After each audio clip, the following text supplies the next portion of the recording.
On today's episode, we're going to be joined by my friend Ryan here. We're going to show you how to do a wheel alignment for £35. Best buds were like this. Was that okay? I thought you were a bit off. It's okay, you'll get used to it.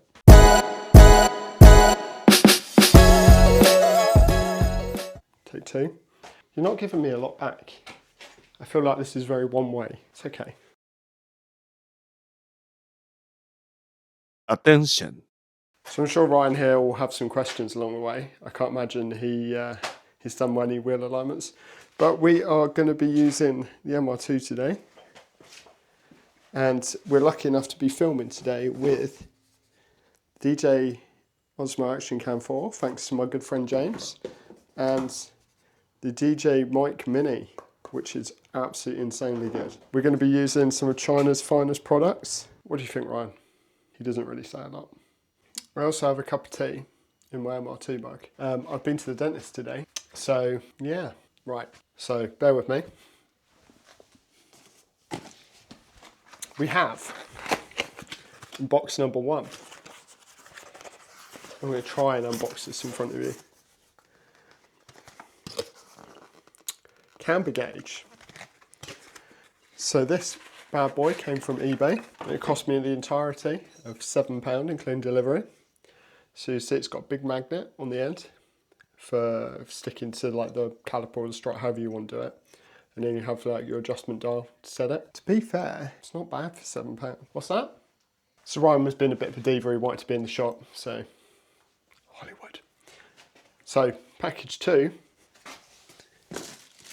actually came with, because you know when you're doing a wheel alignment, you really need plastic trim tools. I don't know why they came with it, but it's this, which is, let me show you.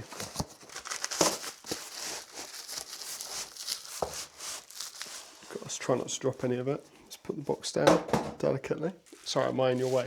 These are plates that go on the hubs, and then you get two of the most Chinesium tape measures I've ever seen in my life. I'll unwrap it in a minute, but basically you put one on each hub and then run the tape measures from side to side like this to measure your toe on the front. We'll talk about toe in a minute. So the reason I am doing this video is because it's really hard to find someone that does alignments.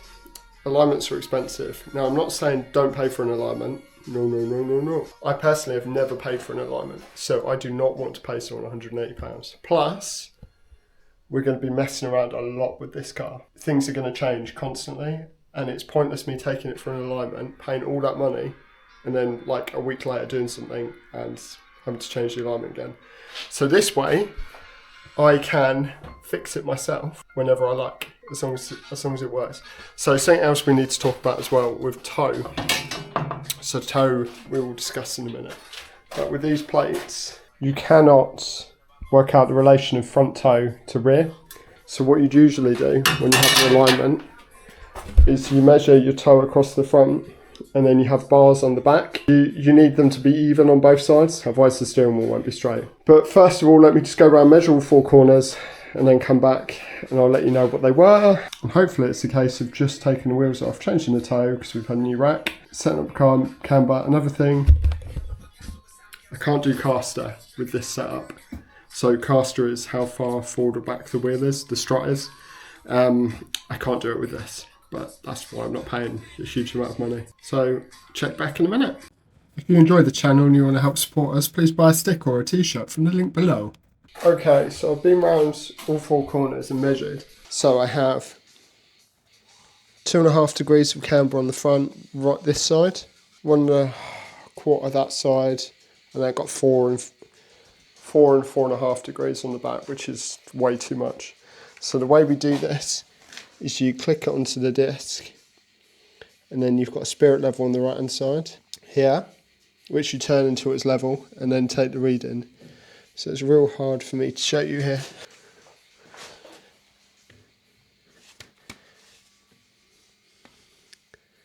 Hopefully you can see that it's 2.5. I don't know if you can see anything. It's really dark in here and this torch is terrible. So I've literally just done that on every wheel. Now I need to jack it up we need to open the bonnet to get to the camber adjustment on the top, and we will adjust the camber, start again. So, let me just turn this music off. Okay. So. I've measured each wheel with it level, because this is pretty level in here, this garage. Here I come. Oh, here I come. Oh. On the floor, we're going to lift it up and we'll check it again when it's up in the air, and work out the difference between being on the floor and being in the air, then adjust it in the air, and then when we put it down, roll it backwards and forwards, and it should be right. Should be in the optimum word. So this is terrible. I've got like a degree of camber difference between the two front wheels. The backs is awful.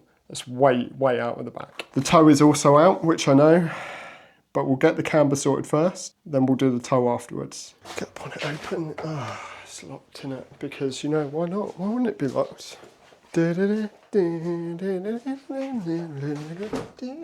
should probably put the roof down. It'll make it easier to manoeuvre.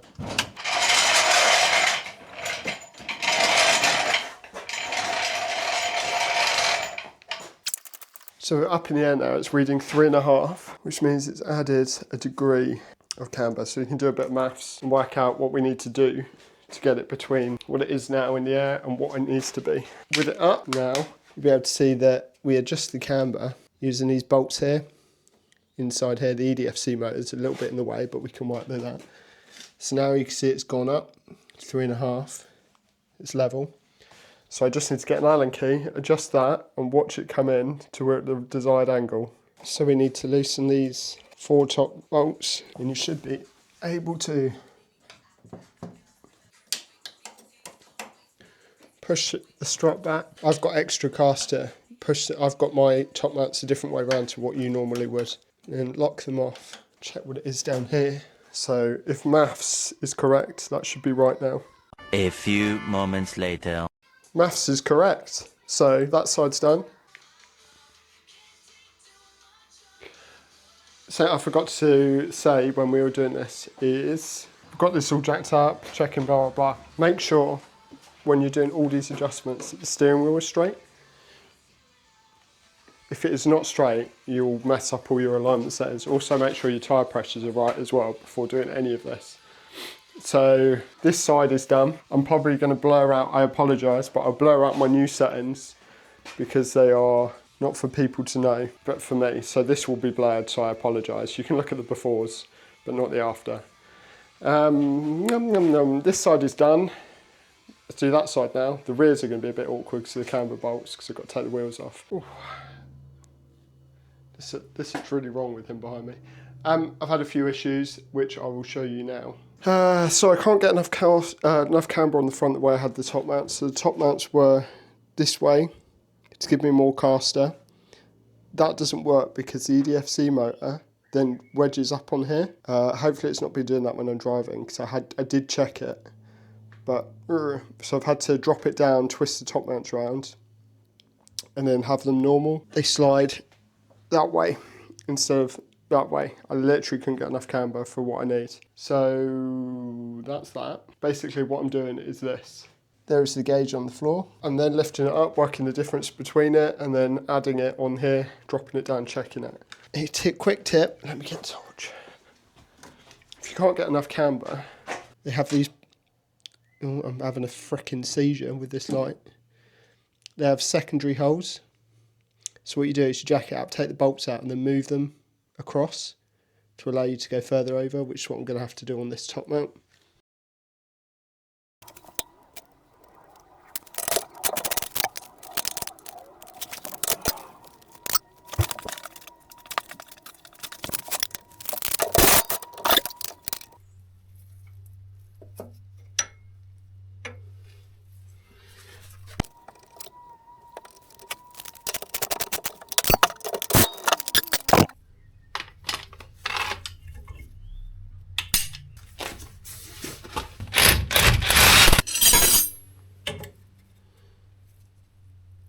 Bang on.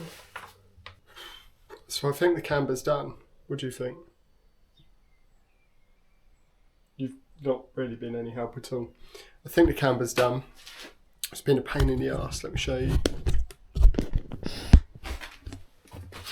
So swap the top mounts around so they're going this way. Look on that side. Really awkward with the flex edge with the EDFC because the motor gets in the way and then the bracket that locks it underneath stops me being able to move the bolts because that bolts into the back two brackets on the top mount. But front's done. I've gone for camber on the front. The rears we've got camber bolts, they've been adjusted. Look a bit better now, it's not literally like sticking out.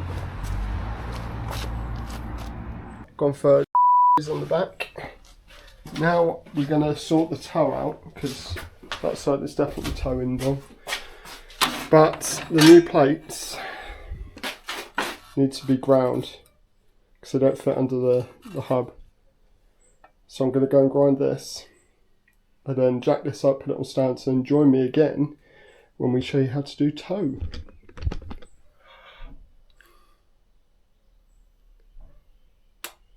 I don't know if I've said this enough, but I hate working in a garage on stands. I needed a ramp. It's up on stands. Let's take the wheels off. And then I've had to grind like a V out of this quickly to try and I've made sure it's flat so it can go around the hub. We'll take the wheels off and see if it's worked. Bear with me because I haven't got my mic on at the moment, so I'm not sure what the audio will be like. Show my shiny new brakes, but yeah, this goes on. I can get it through the hole. That's what she said. Like that. How's this gonna work? It was at this moment he knew. He fucked up. So this is a big fail for these things, right? So I'll show you what I bolt it on so I can explain what happens. So basically you bolt this on the hub like so, then you run a tape measure from one side to the other. But as you will see, because the car's lowered, it won't work. So I need to sort of think of something that will work. Means it's not going to work on, it might work on the back, but I'm pretty fed up at the moment. So, fail. Fail, Ryan. Ultimate fail. Just for you, I'm going to give you the principle of how this works. So basically you run one tape measure from the back, one from the front, across to the other side, like so. And then you measure to see what you've got. So say if it was like this, you'd be towing in massively. This one at the front shorter than the back, you'd be towing in, which means the wheels would look like that, not like that, like this. And that is bad.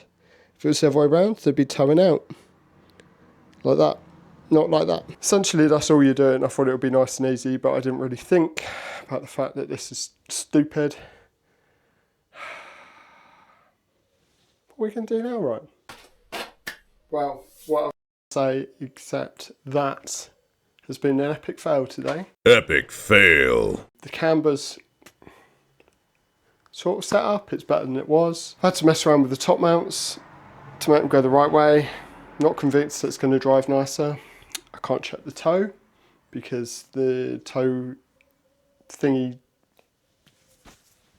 doesn't work. So it's going to need to go somewhere for an alignment. So to conclude today's video, they don't work. Actually, no, that's a lie. That works. It's pretty good. Pretty old school. Nothing else works. So it's going to have to go for an alignment before go for Camber for the first race. So if anyone knows anyone, give me a shout. Send them my way. So to answer the question, can you do your alignment at home for £35? Yeah, maybe. Hope you enjoy the accuracy of that answer. Yeah, maybe. If you had a normal car, maybe. Yeah. In this case, no. Sorry, Ryan.